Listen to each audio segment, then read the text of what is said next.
नमस्कार, जय हिंद, जय श्री राम। सत्य पर आधारित प्रोग्राम में आप सभी का स्वागत है। दोस्तों, आज हम आपको सुनाने वाले हैं आप बीती। जैसा कि आपने देखा कि 4-5 दिन हमारे वीडियो नहीं पढ़ पाए, तो कारण जो है आप बीती अपने ऑडियंस के साथ में हम जरूर साझा करेंगे जो हमारे ऊपर गुजरी है। तो दोस्तों, वाकया है हमारे ही घर का। क्या कि हमने लिखित और मौखिक भाजपा सरकार को 14 बार रोमी साहनी भाजपा विधायक, 2 बार जनता दरबार, 3 बार गोला कोतवाली को एप्लीकेशन दिया, 3 बार 112 पर लखनऊ में रजिस्टर्ड अखिलेश भैया के सहायता द्वारा हमने प्रशासन को अवगत कराया। उसके बाद में 14 बार रोमी साहनी भाजपा विधायक के पास भी गया। 20 वर्षों से एक मुसलमान महिला नजमा खान उर्फ वसीउल्लाह, ये 20 वर्षों से हो रहे हैं। और इस मुसलमान महिला ने अपने जीवन में कभी भी हमें एक दाने का और ना किसी 1 रुपए की सहायता का हमें प्राप्त होने दिया। उल्टे आज जो स्थिति हमारी, तो आप बीती हम सुना रहे हैं, जो इतने दिनों की हम नहीं सुनाएंगे, महज 1 दिन की कहानी। मैं जो मेहनत हमने किया, रात रात जागा, कई महीने सोया नहीं, पूरे अपने शक्ति भक्ति तपस्या से पूरे देश को हम सींचते रहे। और मैं जो बोलता हूँ प्रमाण के साथ बात करता हूँ। जिस किसी को प्रमाण चाहिए वो हम एक एक शब्द, एक एक वीडियो का प्रमाण देंगे आपको। आप प्रमाण मांगते हैं, हम प्रमाण देंगे।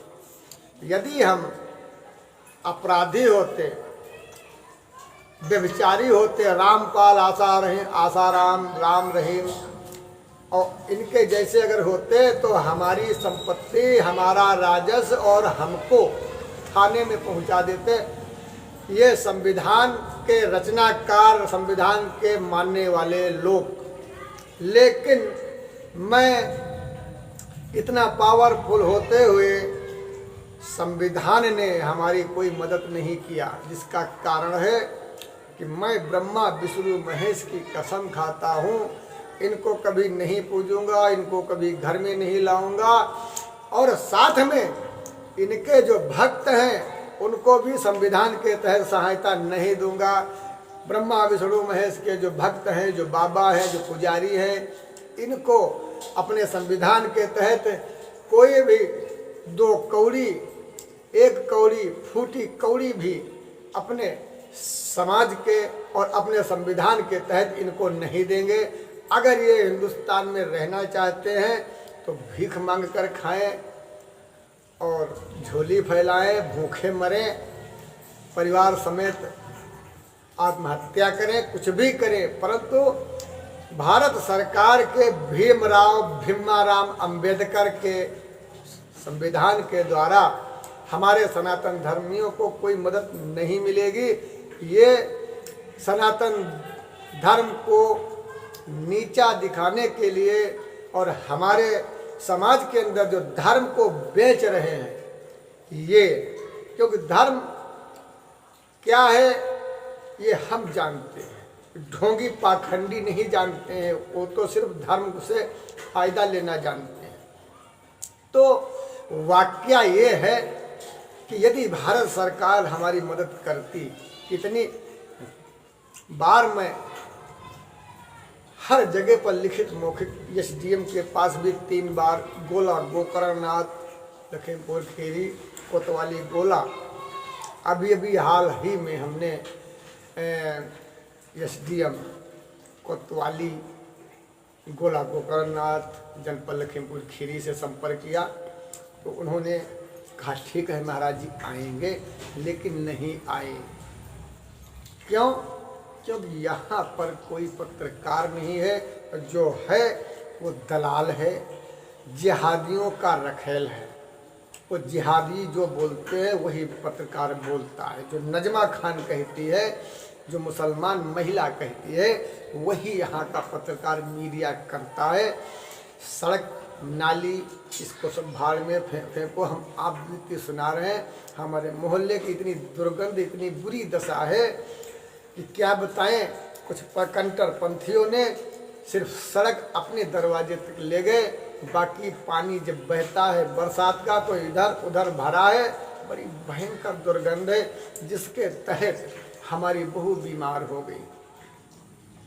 हमारी बहू बीमार हुई, इतनी भयंकर उसके दर्द हो रही थी, चिल्ली तड़ाप डाल रही थी, चूड़ियाँ टूट गई हाथ की, पेट नघोच रही थी। कैसे उसका दर्द बंद हो, हम सभी रो रहे थे, तड़प रहे थे। हे भगवान, कहाँ हो तुम? आज हमारे लिए मदद नहीं करोगे तो भोलेनाथ की लीला न्यारी है। क्या वो लीला करते हैं लीलाधर? तो आगे का सुनिए प्रसंग। बहू को हमने मेडिकल से हल्की दवा लेके दिया, कोई फायदा नहीं हुआ। अपनी भी चूरन चटनी दिया, लेकिन कोई फायदा नहीं हुआ। परेशानी सिर्फ दर्द। पोती की पैदाइश का दर्द, पीठ से स्टार्ट होना और गैस कलेजे पर अड़ जाना। फिर क्या चिल्ली तड़ाप बहू हमारी डालने लगी, क्योंकि मैं ग्राम सभा पनरभू ग्रंट गुप्ता कॉलोनी से और विकासखंड बांकेगंज, तहसील गोला, कोतवाली गोला, और प्रधान नजमा खान उर्फ वसीउल्ला, विधायक रोमी साहिनी भाजपा के, गृह मंत्री मिश्रा अजय टेनी, इनके सबके होते हुए भी मैं लिखित और मौखिक सहायता मांगा, लेकिन इन लोगों ने कोई सहायता हमें नहीं प्रदान किया। अंततः हमारी बहू गर्भ में जब बच्चा हमारी बहू के गर्भ में जब बच्चा आया होती तो सरकार को लिख दिया, कोई चारा पानी हमारी बहू के लिए नहीं मिला। मैं गरीब परिवार से हूँ तो मैं बीको पावर बहुत बड़े बड़े काम करता हूँ, लेकिन मैं कुछ मांगता नहीं हूँ। हवन लेता हूँ और जो लेता हूँ एक एक पैसा इसमें वो ले लेते हैं।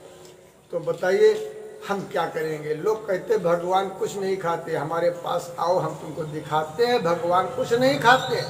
लेकिन वो क्या होता है इस चीज़ को हम यहाँ पर नहीं बोलेंगे, नहीं तो नकलची बंदर हमारी नकल करके बड़े बड़े सेठियों को ठगते हैं और भी ठगेंगे।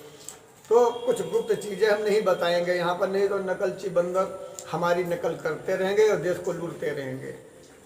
दोस्तों, हमारी बहू इतना तड़प रही, इतना परेशान, क्योंकि वो बच्चे की पैदाइश में इतनी कमज़ोर हो चुकी थी।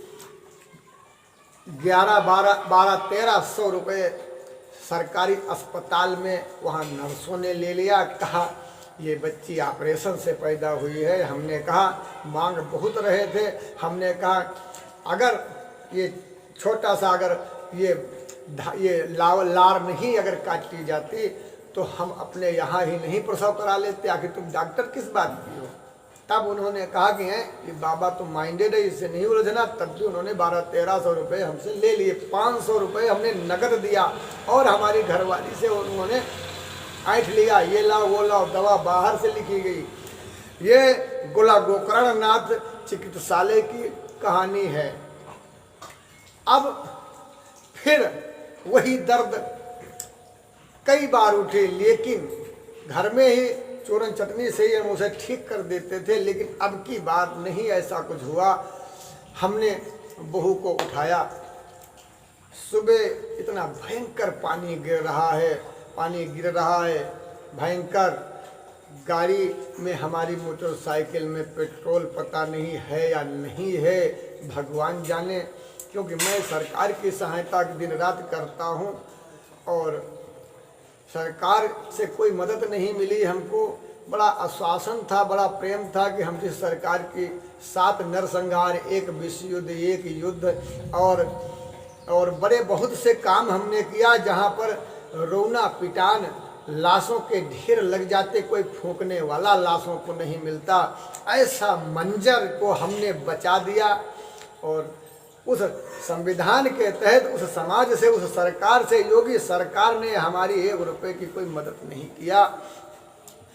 और हम यूं ही दिन काटते समय परेशान, महादेव कहीं से बुलाकर ले आते किसी भक्त को, तो वो 2-4 रुपए यहाँ चढ़ा देता, उससे हम अपना नमक और रोटी खा लेते, किसी तरह जीवन चलता। क्योंकि हम जिस स्थान के पुजारी, वहाँ पिंडी के सिवा कुछ नहीं है। जो आश्रम है वो सब अधूरा है। 2-4 कमरे बनवा दिया, हमने कहा खर्चा पानी निकलेगा, लेकिन जब उनमें दरवाज़ा नहीं है, कोई व्यवस्था ही नहीं ठीक से, तो वो सब जैसे ही वैसे पड़े हैं। अब पिंडी के सिवा कुछ नहीं। सरकार से जो सहायता सरकार की करता है वो सहायता दे नहीं रही। जो पढ़े लिखे हैं उनको भयंकर महामारी में और समाज में कैसे समाज का कल्याण करना है, उनको 2 पैसे की तमीज नहीं। वो आरक्षण लेके पढ़े हुए हैं, वो रिश्वत देकर अधिकारी बन गए, उनको दिमाग ही नहीं है। हम क्या करें? हम उल्टे, हम अनेक अधिकारियों को हमने बताया है। मैं हाई कोर्ट के जजों को भी हमने रास्ता बताया, क्योंकि भगवान शिव मुझे ज्ञान देते और हम समाज को ज्ञान देते देते आज पूरा देश शांत है, कोई परेशानी नहीं। लेकिन हमारी कोई सहायता योगी सरकार ने नहीं किया। मेरे दोस्तों, हमारी बहू चिल्ली तड़ाप डाल रही, दवा लाए, बरसात हो रही है, कहाँ जाए बरसात में, न आगा सोच रहा है न पाछा सोच रहा है। आंसू में रो रहा हूँ, क्या करूँ क्या ना करूँ, कैसे क्या करूँ, असमंजस में। अब ले जाना तो जरूर है। हम मोटरसाइकिल लेके, बच्चा निकालता है, हम लेकर चलते हैं। करीब 700 मीटर की दूरी पर जाके मोटरसाइकिल बंद हो जाती है। पास में एक मुसलमान का वो खोखा है, हम वहाँ पर खड़ी कर देते हैं। वो बोलता है भाईजान यहाँ खड़ी कर दो, कोई बात नहीं, तुम जहाँ जाओ दवा ले आओ और ऑटो ले लो। एक मुसलमान ऑटो वाला आता है, अभी नहीं, हम अपनी बहू को और धर्मपत्नी हमारी बहू को लेकर एक मुसलमान की दुकान पर बैठा देते हैं। बरसात हो रही है, भयंकर बरसात हो रही है। और वो मुल्ला जी बोलते, हमारे बड़े प्रेमी मुल्ला जी हैं। हम लोग जो है काफ़ी जो है खूब हंसी मजाक किया करते हैं, हर प्रकार से बड़ा आनंद होता है। तो वहीं पर हमने मुल्ला जी की दुकान पर अपनी बहू को और पत्नी को बैठा दिया। तो मुल्ला जी ने कहा पुजारी जाओ मोटरसाइकिल ले आओ, तो पास में जो है टंकी है, यहाँ पर भरवा लीजिए, हम 50 रुपए दे देंगे, तुम भरवा लो जाके। हमने कहा ले, आनन फानन में पीछे गए, मोटरसाइकिल लेकर के आता हूँ, पेट्रोल टंकी पर गड्ढा है, गड्ढे में बरसात में फंस जाती मोटरसाइकिल है। कूद जाता हूँ मोटरसाइकिल लेकर के, मोटरसाइकिल समेत मोटरसाइकिल क्षतिग्रस्त होते होते बचती है। और जब उसके अंदर प्रवेश करता हूँ, पानी गिर रहा है, पूरा शरीर हमारा भीग गया। यही अचरा, यही पोशाक पहने, ये कचरा पहने, ये कचरा ओढ़े, पानी गिर रहा है, ठंडक लग रही है, अंदर ही अंदर बहुत परेशान हूँ। टंकी वाले से जब हमने कहा भैया अलीगंज रोड पर मंडी समिति के सामने एक हमारे महापुरुष की टंकी है, जहाँ हम प्रतिदिन बैठा करते थे। बड़े प्रेमी थे हमारे, बड़े ही सज्जन थे। वहाँ पर उस बागेश्वर वाले का फोटो लगा है। और हमारा समाज के अंदर जिसके मांग में सिंदूर नहीं, गले में मंगलसूत्र नहीं, वो समझो प्लाट खाली है। तो हमारा उस बागेश्वर वाले से 36 का आंकड़ा है।